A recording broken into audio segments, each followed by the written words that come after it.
Hey, what's going on, RotoBallers? Welcome to a special live episode of the Roto Revolution. We are talking waiver wire tonight. We're changing things up a little bit. Normally, this is a recorded video that we drop on Tuesday mornings, but we're gonna mix things up a little bit. We're gonna put this thing on right now for the next half hour or so, and then this will be up for the rest of the week for you to view. Come back and watch if you need to, whatever it may be. With our shows here on the Roto Revolution, we try to make them as interactive as possible. We answer a lot of questions and we make this about you. Keep in mind tonight, because this is a video where we're breaking down waiver wires and it's going to be available to everyone all week long. We're not going to answer a ton of questions. We'll toss a couple of out. We'll let you know when we're getting ready to take those, but just wanted to let you know that we won't spend a ton of time on questions tonight because we are going to be diving into the players we think you should be targeting for week 9. I'm Kyle Richardson, Senior Fantasy Analyst at RotoBaller.com with a cold. And joining me is Jake Hubman, RotoBaller expert without a cold. Yep. I got no cold over here. I mean, it was a little chilly at times, but as far as sickness goes, I'm completely healthy. I feel something nasty comes on. You know when it's starting. The nose, you could feel a little bit of drainage there. Back of the throat starts to close up a little bit. You know it's coming. So we'll see how I feel tomorrow. That's disgusting. It is. I mean, I hope you feel better and all, but that's disgusting. I just wanted to share with everyone so they knew. Everybody is now pumped to know about your drainage. Yep. They are. That's okay though. That's what we're like, one big happy family here. That's right. But I think they'd rather hear more about who should they pick up this week from the waiver wire. Yes. Yeah, Michael says he was afraid it was somebody else. No, it's always us, Michael. So let's jump right into this. Again, we'll grab a couple of questions here in a few minutes, but we're going to start talking about the waiver wire additions that you should be picking up this week. Let's kick it off with wide receivers to start with, because I think there are a ton of wide receivers that you need to be taking a look at this week. And my top picks at wide receiver this week, one of my top picks in PPR leagues is Willie Snead. He's only 33% owned right now, and he's just been overlooked because of John Brown and hashtag never Crabtree. See, there it is. There's the cold medicine kicking in already. He's been overshadowed by them, but he now has at least 7 targets in all but 2 games this season, and he has double-digit targets in 2 of his last 3 games. In week 9, the Ravens get the Pittsburgh Steelers, so they have a nice, juicy matchup.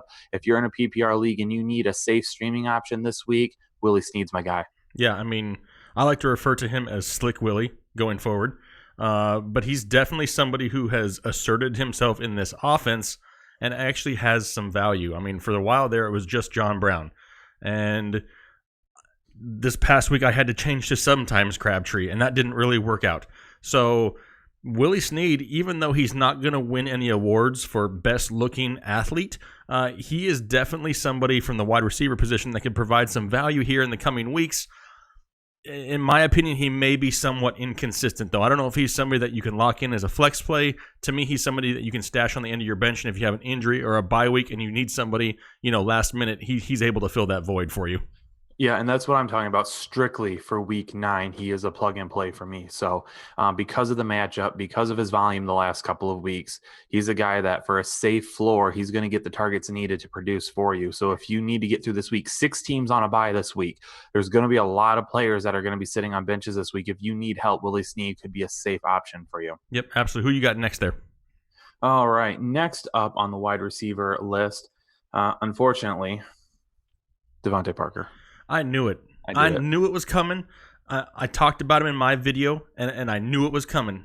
And last week I said that I would refer to him as a Bigfoot sighting, because it's kind of what you get with Devontae Parker. And he actually, I hate to even say this like live on the air to anybody, he looked decent, but he was also peppered with volume, and he's going to be somebody who going forward is going to get it just because they're so riddled with injuries. But it is Devontae Parker.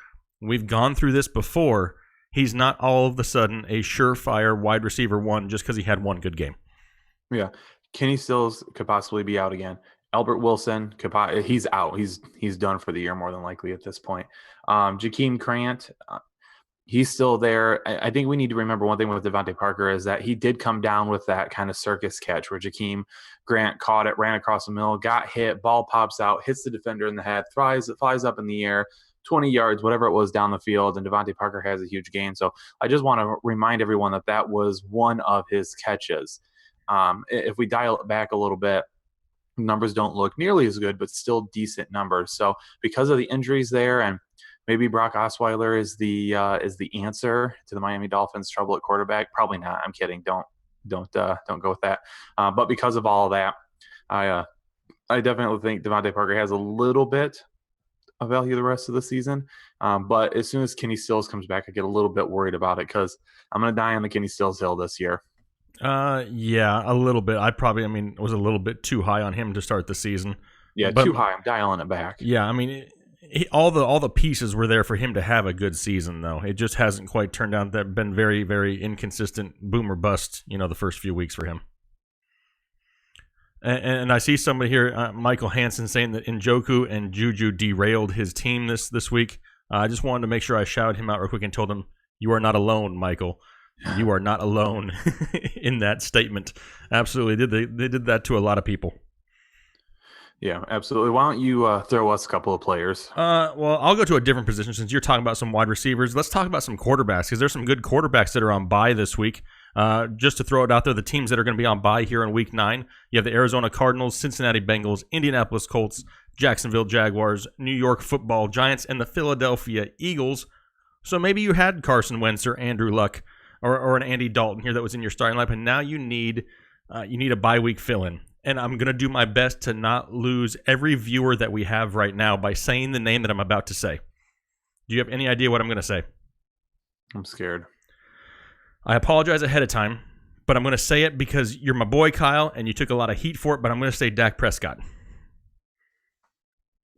What do you think? Yeah, it's like kind of a silent win, right? I don't have all the energy in the world right now to celebrate that one, but he's been pretty good. He's been decent his past couple weeks, and I know, I get it. A lot of people do not like Dak Prescott, and trust me, I'm not telling you to go out there and pick him up and make him your number one and start him every week going forward.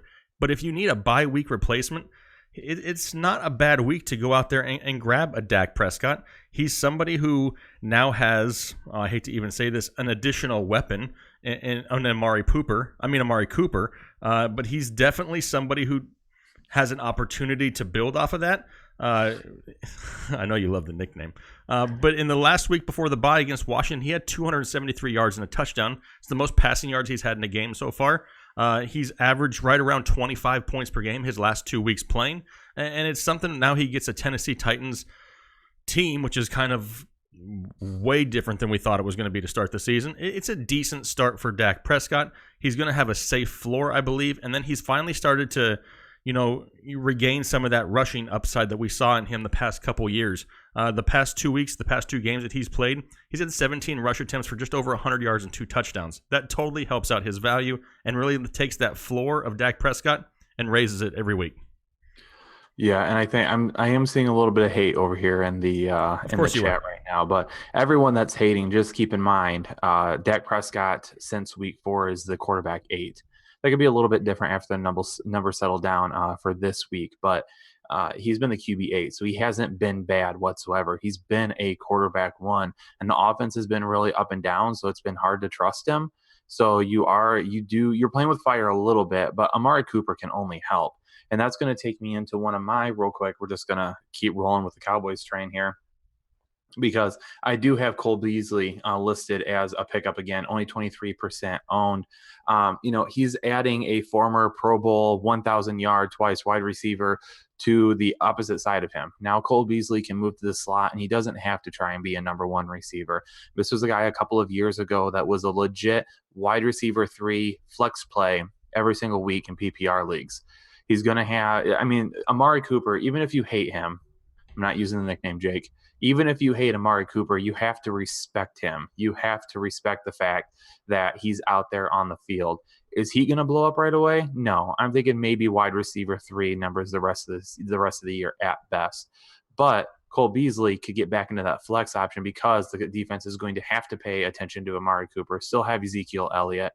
Maybe Michael Gallup can get going a little bit. I don't think all is lost with that offense. I think it can only get better going forward. Yeah, I mean, it is. It's building. It's going the right direction. Like I said, and I know a lot of people cannot stand Dak Prescott, and I get that. It's just something that for a bye week fill-in, you're throwing it in there. Now, I know some of us are higher on Dak than others, but he's not horrible. You know what I mean? He's not Eli Manning. You know what I mean? There's a legit upside there with Dak Prescott. And as much as I make fun of Amari Cooper, Amari Pooper, hashtag whatever you want to call it, he does improve that offense, or he gives them the ability to improve that offense. If nothing else, maybe this helps out Zeke a little bit also. Take some of those defenders out of the box. Zeke gets a little bit more productive. So we're getting a ton of Fitzmagics. Well, good, because that was my next guy. But that's your next one. Real quick, just want to note before you go into that, Jake, we are live streaming right now. We want to make the show as interactive as possible, but we're also going to be dropping this video for the rest of the week for people to see too. So we won't take a whole lot of questions tonight. Love the interaction that I'm seeing over there. Love everyone answering their own questions. Really appreciate everyone helping out and talking right now. Love the community. Feel free when this drops tomorrow. If we don't get your questions, make sure you come back to the video and comment, and we'll go through and we'll work through them as quickly as we can. Yeah, absolutely. But now is the time that we've been waiting for, Kyle. He's back. The man, the myth, the legend, Ryan Fitzmagic is back in the fantasy. Well, look at that. See, you're feeling better. What's in that cup, Kyle? The people at home want to know what's in that cup that makes That's in this cup. Oh, okay, well, whatever. One of those cups is going to make you feel better, kind of like Ryan Fitzmagic makes you feel better when you pick him up and you can actually start him. There's just something about this guy. He's got that it factor, and I don't know if it's the amazing beard. I don't know if it's those big eyes that he gets after he does something crazy and like he just loses all control of bodily, organs. Whatever it is, he has something that really improves the Tampa Bay Buccaneers. If you're asking me, this could be one of the last times, barring injury, that Jameis Winston may have a chance. I mean, can you really keep going back and forth and back and forth? I think they've started to lose some faith in Jameis Winston, and Ryan Fitzmagic gives them that opportunity that maybe with this divided locker room, we've heard things here lately about Deshaun Jackson wanting to be traded. Does Deshaun Jackson prefer Ryan Fitzpatrick? I mean, I know there's some chemistry there because he stole his outfit to do a post-game conference. I think it's just something where Jameis kind of was bringing down that locker room more than bringing them up. And the upside for Fitzmagic, I mean, this is a guy who threw for over 400 yards the first 3 weeks of the season. Yes, he's Ryan Fitzpatrick, and he will always be Ryan Fitzpatrick, and he will throw interceptions. But so does Jameis Winston. So at this point, let's go with the guy who energizes the offense. Give me some Fitzmagic this week. Michael says I'm drinking the tears of my fantasy opponents. That'll work too. It's decaf coffee. I just needed the warmness of the soothing coffee down the back of my throat, and then this is water, so I don't get too hoarse. But love Fitzmagic. If it wasn't for Jameis Winston coming back, he would still be playing right now, and they would still probably be playing at a decently high level. Yeah, he had some issues, but Jameis Winston has had even worse issues and hasn't thrown for nearly as many yards or as nearly as many touchdowns. Ryan Fitzmagic, believe it or not, makes everyone around him a lot better. He makes Chris Godwin better. He makes Deshaun Jackson better.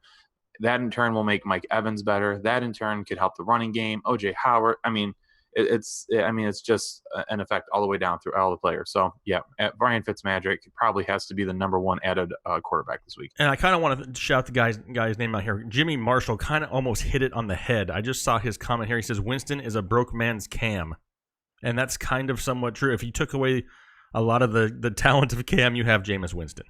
If you take away all the talent of Cam, whatever. I mean, Jameis has some talent. It's just he lost the majority of it when he ate that W in the pregame speech last year. That was ridiculous.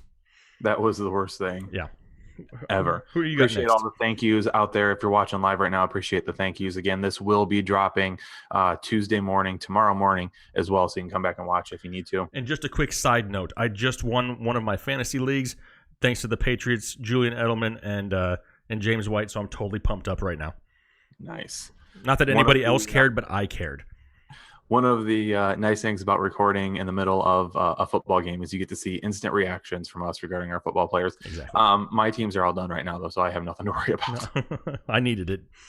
So another wide receiver we need to talk about real quick. Keke, do you love me? Coutee, back up on top, only 20% owned right now. More than likely, whoever had him after his breakout week 4 performance, was it week 4? Week 4. Sorry. After his breakout week 4 performance, has probably dropped him. So he's probably back on waivers in more than a majority of leagues. In 80% of leagues, you can get a hold of him right now. Will Fuller out. This is an absolute pristine option for him to come out here and start grabbing some of these targets again. Really excited to see what he can do. I know we have some hamstring issues. It looks like he is going to be questionable heading into next week. So be careful with this one. Don't burn your fab. Okay. You might not want to give up a 1 or a 2 overall waiver wire spot, but I think if you can get him for decent fab money and on the back end of your waiver wire, I think you grab him and at least stash him. They go against the Broncos in week 9, so he's not a must start in that game either. But he could offer some PPR upside if he does play. But I'm hesitant on it. But you got to get him early, because if you don't get him this week, you won't get him next week. Yeah, exactly, and that's what you just said right there. He's not going to last. Once he's healthy, he's going to see ridiculous volume. Now, especially now that Will Fuller is out of the mix, and he's proven, that he already has that chemistry with Deshaun Watson. We just got to get him healthy so we can get him into our lineups. Yeah, and I said he had PP upside. PP for Keke, whatever. I know what you meant. The people probably knew what you meant. That's why we really don't believe that there's water in that cup, but it's okay. I discussed this on the live stream the other night that I haven't had a drink in God knows how long, since before my daughter was born. I went into the story then. We're not going to go into it again now. Perfect. All right. Well, hey, we had a quick comment in there. Chris wanted to know what episode will he be seeing me wear the helmet for 30 straight minutes. That's going to be on the running back start sit episode. Chris, make sure you check that out. Tell your friends I am a grown size adult, which will be wearing a child size helmet for 30 minutes straight. Very much to Kyle's dismay, as you can see. You're definitely going to want to watch the running back video this week. It's going to be entertaining, especially when I become delirious because I have no idea what I'm saying due to loss of blood flow in my head. The great thing about that episode is it's a special extended episode that will last 45 minutes. Nope, not happening. Anyway, moving on to the next player. You've already talked about a couple wide receivers. Let's talk about a tight end. And the football kind, Kyle. This is a family show. But let's talk about somebody who's only owned in 25% of leagues right now. However, he returned here in week 8, and now I think he needs a little bit more attention going forward. Can I get a hallelujah for Jack motherfucking Doyle of the Indianapolis Colts? Super excited that Jack Doyle is back. Now, does he automatically catapult into tight end 1 territory? No, because like usual, Eric Ebron ruins things. But he's definitely somebody that I think needs to be added because tight end is such a thin position, right? I mean, especially with bye weeks this week, you got Ertz out, Ingram out, you have Ebron and Doyle out, so this is going to be the perfect opportunity to grab him because nobody's really going to be actively seeking him because he's not going to be playing this week. But if you need a tight end, he's somebody who has a safe floor, in my opinion. He's somebody that you can plug in there every single week. Yes, he just had 6 catches for 70 yards and a touchdown, which is great.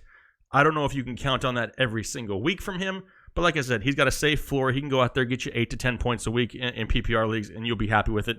And especially, like I said, with such a thin position, he provides some value. Eric Ebron, I thought that he had played well enough that we needed to be careful with Jack Doyle coming back this week, but 6 receptions, 70 yards, and a touchdown. He is still Andrew Luck's favorite target outside of T.Y. Hilton. So as well as Eric Ebron has played, Eric Ebron, I feel like, is back from volume play to now TD upside play. He's going to have the TD upside every single week, but I don't think he's a must start every single week going forward now because of Jack Doyle. Perfect. Well stated. Do you have any more wide receivers over there? I have lots of wide receivers. All right, this is one long article, so if you want to check it out later, and I go a little bit more in depth, RotoBaller.com, check out all of our waiver wire articles over there. Another quiet performance on Sunday night from Traquan Smith, but I am not giving up on him yet because Sunday night, depending on when you're watching this episode, the game script wasn't there. It wasn't there for Smith. It was another down performance. Yep, I get it. He's only 31% owned in leagues right now. You're having these issues. I mean, everyone has issues with this pick. I heard about it on Reddit all day today. But here's the thing. He's still the wide receiver too. He is still the wide receiver too there in New Orleans. If for any reason they do have to pass a lot, if it's a shootout or they have to play from behind, he holds value. Here's the thing. I've explained this all day to people.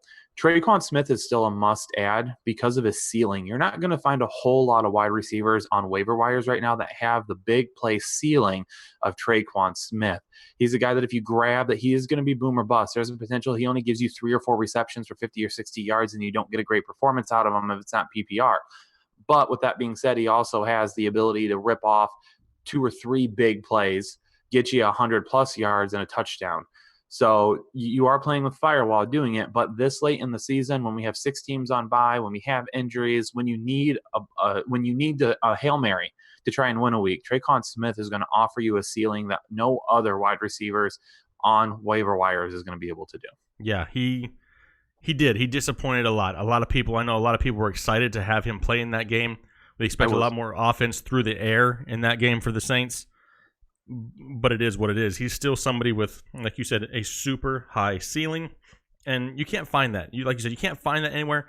Look at what he did just a few weeks ago. He had over 100 yards and 2 touchdowns in a game. And people are like, well, who's this guy? This is what he's capable of. And Michael Thomas is going to consistently see the defense's top defensive players. More times than not, we're going to start seeing Tre'Quan Smith be more involved in this offense. And definitely, is he somebody you can pick up and you just want to start right away? You don't have to. Pick him up, but he could be somebody, weeks 12, 13, 14, 15, that you were reliant upon for a flex play because he's slowly built up in that offense and provided more and more value. Agreed? Some good comments over there in the chat. Jake, who's your next player? Oh, are the good comments making fun of me at all? No, Michael, let all future generations take note. We, the people of the chat, collectively agree that there is no water in Kyle's cup. I promise you 100% it's flavored water. That's all I'm drinking right now. I do have my decaf coffee here, the warm liquid to help soothe the throat, but I went into this on the live show the other night. I haven't had a drink since before my daughter was born. I remember when I was younger, we were out playing baseball, and I asked my dad why he didn't ever drink with the other dads, and he said, when you were born, it was just a decision I made. I thought it was what was best at the time, and I wanted to be a great role model for you, and he has been that role model, so that's something that I've carried on my entire life. So I'm a little loopy because I've got a lot of cough medicine and things running for me, but I promise this is water. I am not a drinker, and if I had one drink, I probably would need to be carried somewhere. So, well, if that ever happens, we definitely have to live stream it because the people would love to see it. Jake Bowe, yes, I did win the bet. Get ready for the running back episode. But Jake Bowe, thank you for reminding him yet again. Jake Hubman's got another player he wants to talk about. I'd rather talk about this player than talk about that bet. But you know what? I'm going to live up to the bet. Let's talk about a couple running backs. And this is one of those weeks where there's nobody out there, a big name that you want to go out there and absolutely just blow your fab budget on or a top waiver claim. There's really nothing out there.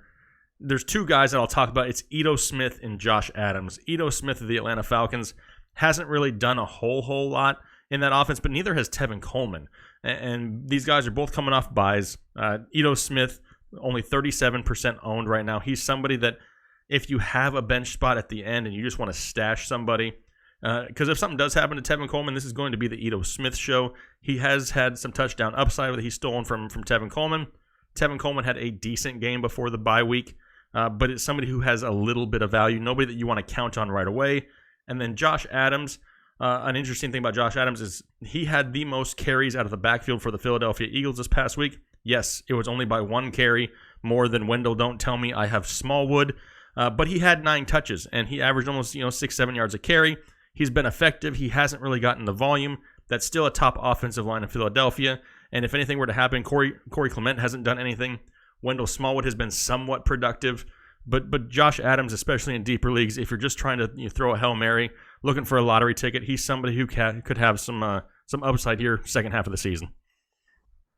If you didn't establish your running back depth early this season and you've run into a situation with buys this week or injuries, you're going to be hurting to fill those spots. Man, yes. I don't know if I could grab Josh Adams and start him. I don't know if I could go with Ito Smith and start him. You make great points. And I agree with you. I would just be worried. Honestly, I know this was a horrible, crappy call, and trust me, I called myself on Twitter for making some bad start-sit calls this week. So I'll own that here on this channel too. I apologize if I lost a matchup for you this week. But honestly, I would run with Trenton Cannon again. And I know he burned a lot of people last week. That game was not good in any way, shape, or form. I do like stashing him to get through some of these buys. I still think he has a lot of PPR upside. He's a guy that's still well under a majority owned in leagues. So I'm not worried about trying to grab him. And more than likely, if someone else grabbed him, they ditched him already. So maybe take a look again. If you trust me, which you might not anymore, but if you do, I would say maybe give him another look. I know I've got him on some rosters and I am not getting rid of him yet. But the Ito Smith, that's those ones are a little scary for me. And this week, New York's at Miami, who got shredded by Kerryon Johnson and the Lions a couple of weeks ago. They're not very good against the run. They're much better against the pass. Now, Cannon is no Johnson. Let me make that perfectly clear. Yeah. But I think there's another chance here for a decent game. Yeah, he's got that potential. I know once I think Elijah McGuire comes back, that's kind of going to eat into his upside a little bit. But yeah, he's definitely somebody, especially in PPR leagues, that has some upside and definitely worth a look. I don't know if I would really want to start him. I don't know if I'd want to start any of these guys. If I have to, it's a really bad week. But I mean, he's also somebody else that you definitely want to stash if you have the availability. You got any more wide receivers? You got tons of wide receivers. We have to talk about the guy in the thumbnail. Otherwise, it makes no sense. This is true. We're running up to 26 minutes here. So let's run it through a few of these real quick. Marquez Valdes-Scantling, 6% owned in redraft leagues. He is the new wide receiver too. In Green Bay, it is not Geronimo Allison. It will not be Randall Cobb. It is Marquez Valdes-Scantling. Grab him now while you still can. And also DJ Moore, his snap count's going up, his route runs are going up, his target share is going up, every single thing is going up. He had an abysmal first 3 games of the season, but he does have 227 receiving yards over the past 4 games.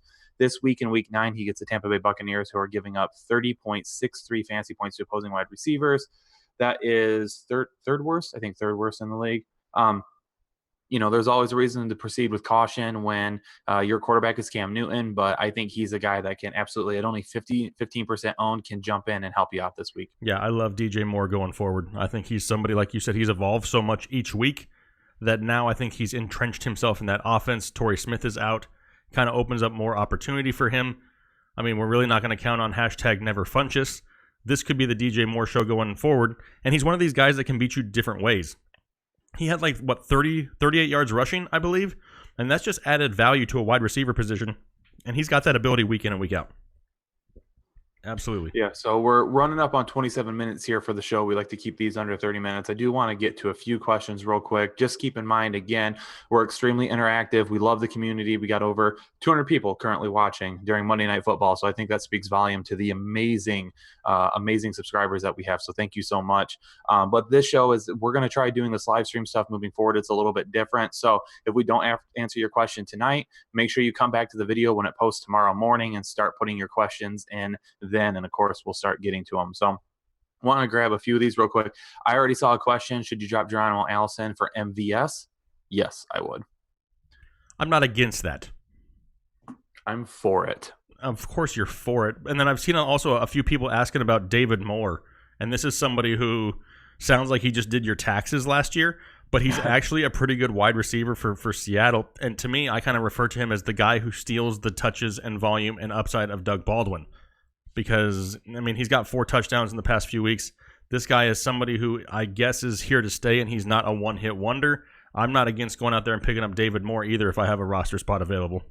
Yeah, absolutely. I cover him in my waiver wire article, so I go in depth with it. Head over to rotoballer.com, and you can see all my thoughts in the waiver wire article that I do. It's up right now. Yeah, I don't have a waiver wire article, so I'm gonna hop on Kyle's. Daniel Scaff wants to know if he should drop Hyde or Duke J. I would drop Hyde right now. I'd want to keep Duke Johnson just because of this changing his staff today. New offensive coordinator. You never know. I would like to still hold on to Duke Johnson rather than Carlos Hyde, who is going to have Leonard Fournette knocking on the door when he gets back after the bye. Yeah, and that's crazy. I mean, we haven't really talked about the whole Cleveland Browns situation, but with Hugh Jackson now gone, Todd Haley now gone, a lot of people are asking questions: are we buying or are we selling all of the Browns players? And to me, I'm not quick to sell them just yet. I mean, Hugh Jackson has one of the worst overall records in the history of all records as far as wins and losses for a team. Let's just see what happens here going forward. Maybe this change in the locker room really, motivates these guys to go out there and do what we all thought they could do beginning of the year. The crazy part about it is if they had a decent kicker, we may not even be having this conversation because they'd be over 500. This is true. Another one here real quick. Dave Bennett wants to know if he should drop Ridley for DJ Moore. I probably have to stick with Ridley. As much as that DJ Moore is probably a good play next week, I'd rather have Ridley the rest of the season, and you risk losing him on waivers if you do that. Yeah. Here's another one. Should we replace Doyle for Njoku? I'm still super high on Njoku, and that was something that I totally missed on this week. Speaking about misses, I mean, he put up a big fat goose egg for a lot of people, and I sat here, which was by myself on Sunday, so you don't have to worry about this, Kyle. And I preached the upside of David Njoku possibly being a top 5 tight end rest of season. How does he repay me? He goes out and does absolutely nothing, gets a bunch of zeros, but I'm still not hopping off that bandwagon just yet. Couple of other questions here. Anup K. Preem Kumar Das. A lot of names there. My bad if I mess that up. Wants to know if you should grab Chris Thompson. No, he has a broken rib on the other side of his body now. It's all a matter of whether he can play through the pain at this point. I'm not interested in grabbing him. I'm leaving him out there. Also got another one here. Drop one. Chris Godwin, Kenny Galladay, Duke Johnson.